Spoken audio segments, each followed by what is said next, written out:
La Genèse, chapitre 13. Abraham remontait d'Égypte vers le midi, lui, sa femme et tout ce qui lui appartenait, et Lot avec lui. Abraham était très riche en troupeaux, en argent et en or. Il dirigea ses marches du midi jusqu'à Béthel, jusqu'au lieu où était sa tente au commencement, entre Béthel et Haï, au lieu où était l'autel qu'il avait fait précédemment. Et là, Abraham invoqua le nom de l'Éternel. Lot, qui voyageait avec Abraham, avait aussi des brebis, des bœufs et des tentes. Et la contrée était insuffisante pour qu'ils demeurassent ensemble, car leur bien était si considérable qu'ils ne pouvaient demeurer ensemble. Il y eut querelle entre les bergers des troupeaux d'Abraham et les bergers des troupeaux de Lot. Les Cananéens et les Phéréziens habitaient alors dans le pays. Abraham dit à Lot, « Qu'il n'y ait point, je te prie, de dispute entre moi et toi, ni entre mes bergers et tes bergers, car nous sommes frères. Tout le pays n'est-il pas devant toi? Sépare-toi donc de moi. Si tu vas à gauche, j'irai à droite. Si tu vas à droite, j'irai à gauche. » Lot leva les yeux et vit toute la plaine du Jourdain, qui était entièrement arrosée. Avant que l'Éternel eût détruit Sodome et Gomorrhe, c'était jusqu'à Tsoar, comme un jardin de l'Éternel, comme le pays d'Égypte. Lot choisit pour lui toute la plaine du Jourdain, et il s'avança vers l'Orient. C'est ainsi qu'ils se séparèrent l'un de l'autre. Abraham habita dans le pays de Canaan, et Lot habita dans les villes de la plaine, et dressa ses tentes jusqu'à Sodome. Les gens de Sodome étaient méchants, et de grands pécheurs contre l'Éternel. L'Éternel dit à Abraham, après que Lot se fut séparé de lui, « Lève les yeux, et du lieu où tu es, regarde vers le nord et le midi, vers l'Orient et l'Occident. Car tout le pays que tu vois, je le donnerai à toi et à ta postérité pour toujours. Je rendrai ta postérité comme la poussière de la terre, en sorte que, si quelqu'un peut compter la poussière de la terre, ta postérité aussi sera comptée.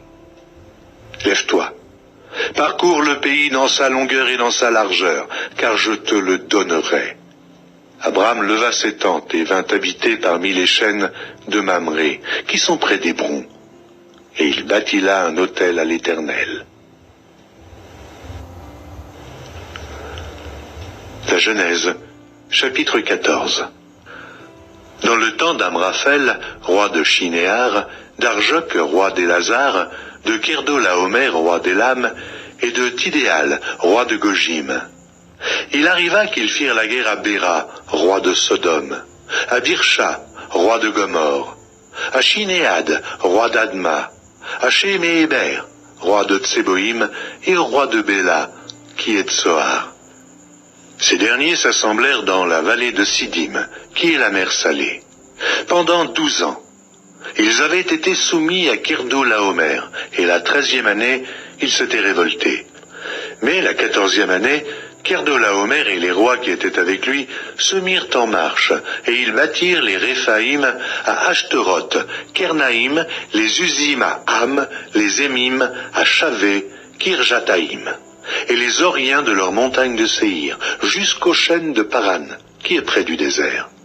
Puis ils s'en retournèrent, vinrent à Amishpat, qui est Kadès, et bâtirent les Amélécites sur tout leur territoire, ainsi que les Amoréens établis à Azatson, Tamar. Alors s'avancèrent le roi de Sodome, le roi de Gomorrhe, le roi d'Adma, le roi de Tseboïm, et le roi de Béla, qui est Tsoar. Et ils se rangèrent en bataille contre eux, dans la vallée de Sidim, contre Kerdolaomer, roi d'Élam, Tidéal, roi de Gojim, Amraphel, roi de Shinéar, et Arjoc, roi d'Élazar. 4 rois contre 5. La vallée de Sidim était couverte de puits de bitume. Le roi de Sodome et celui de Gomorrhe prirent la fuite et y tombèrent. Le reste s'enfuit vers la montagne. Les vainqueurs enlevèrent toutes les richesses de Sodome et de Gomorrhe, et toutes leurs provisions, et ils s'en allèrent. Ils enlevèrent aussi avec ses biens Lot, fils du frère d'Abraham, qui demeurait à Sodome, et ils s'en allèrent. un fuyard vint l'annoncer à Abram, l'Hébreu.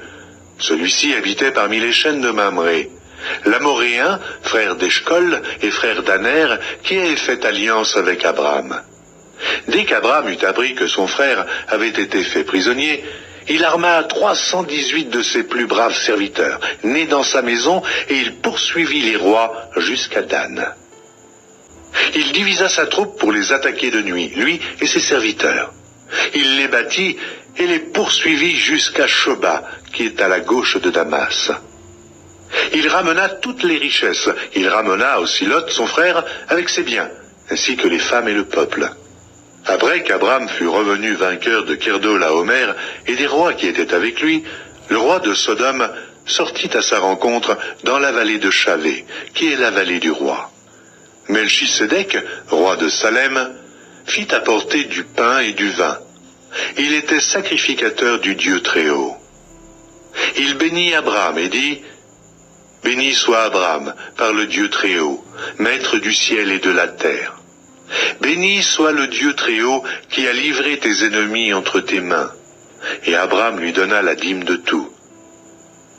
Le roi de Sodome dit à Abram: « Donne-moi les personnes et prends pour toi les richesses. » Abram répondit au roi de Sodome: « Je lève la main vers l'Éternel, le Dieu Très-Haut, maître du ciel et de la terre.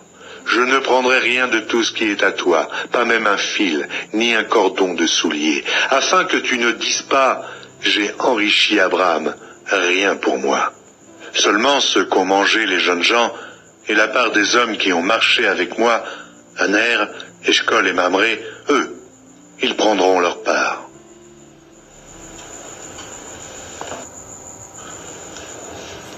La Genèse, chapitre 15.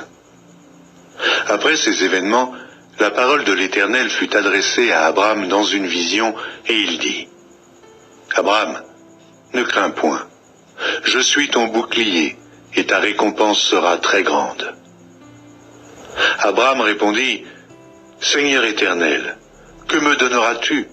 Je m'en vais sans enfant, et l'héritier de ma maison, c'est Eliezer de Damas. » Et Abram dit: « Voici, tu ne m'as pas donné de postérité, et celui qui est né dans ma maison sera mon héritier. » Alors la parole de l'Éternel lui fut adressée ainsi: « Ce n'est pas lui qui sera ton héritier, mais c'est celui qui sortira de tes entrailles qui sera ton héritier. » Et après l'avoir conduit dehors, il dit: « Regarde vers le ciel, et compte les étoiles, si tu peux les compter. » Et il lui dit: « Telle sera ta postérité. » Abram eut confiance en l'Éternel, qui le lui imputa à justice.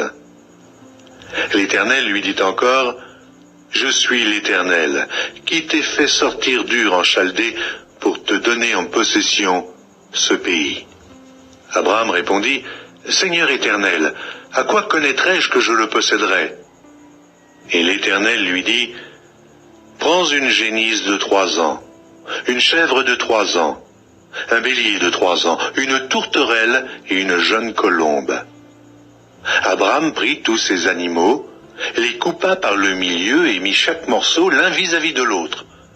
Mais il ne partagea point les oiseaux. Les oiseaux de proie s'abattirent sur les cadavres, et Abram les chassa. Au coucher du soleil, un profond sommeil tomba sur Abram. Et voici, une frayeur et une grande obscurité vinrent l'assaillir.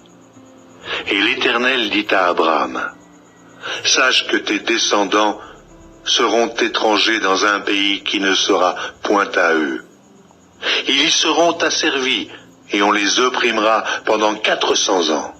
Mais je jugerai la nation à laquelle ils seront asservis, et ils sortiront ensuite avec de grandes richesses. Toi, tu iras en paix vers tes pères. Tu seras enterré après une heureuse vieillesse. À la 4e génération, ils reviendront ici, car l'iniquité des Amoréens n'est pas encore à son comble. » Quand le soleil fut couché, il y eut une obscurité profonde, et voici, ce fut une fournaise fumante. Et des flammes passèrent entre les animaux partagés. En ce jour-là, l'Éternel fit alliance avec Abram et dit: « Je donne ce pays à ta postérité, depuis le fleuve d'Égypte jusqu'au grand fleuve, au fleuve d'Euphrate. Le pays des Kéniens, des Kénisiens, des Cadmoniens, des Étiens, des Phérésiens, des Réphaïm, des Amoréens, des Cananéens, des Girgasiens et des Jébusiens.